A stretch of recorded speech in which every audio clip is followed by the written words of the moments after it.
Peggy 7.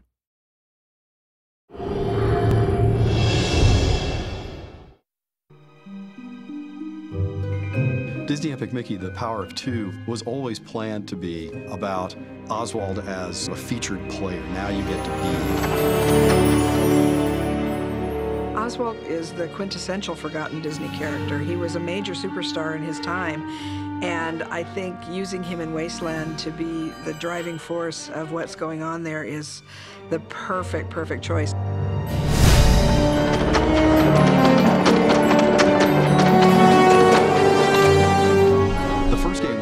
About reintroducing Oswald, reminding the world who he was. In The Power of Two, we really can have this relationship develop in ways that we couldn't before.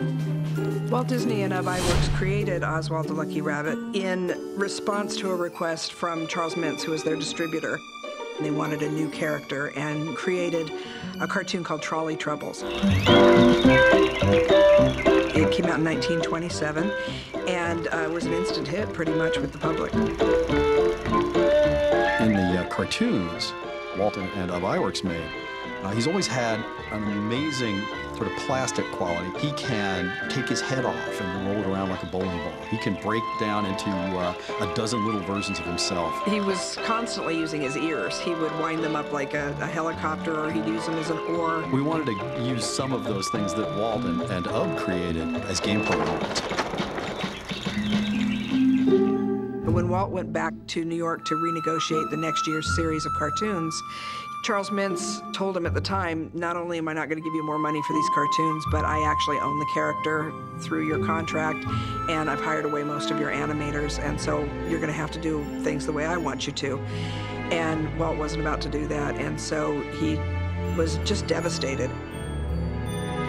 On the way home on the train, he thought, well, I've got to come up with another character, so he started thinking about what they could do. And when he got back here to Hollywood, Walt suggested this mouse, and they named him Mickey. Bob Iger, who was the CEO of the company, was very involved in negotiations with Universal in 2006 to let Al Michaels, the sportscaster, out of his contract with ABC. But during those negotiations, Bob suddenly piped up with an idea as part of the negotiations to bring Oswald back, trading Al Michaels for a cartoon character.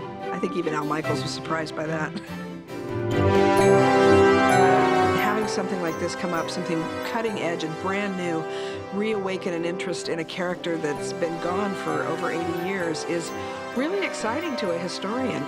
But the fact that he's taking that next step is huge for me. I love that little guy to death, and I want to see him as big and as famous as Mickey. So this is his next step towards having his own star on the Hollywood Walk of Fame, you know?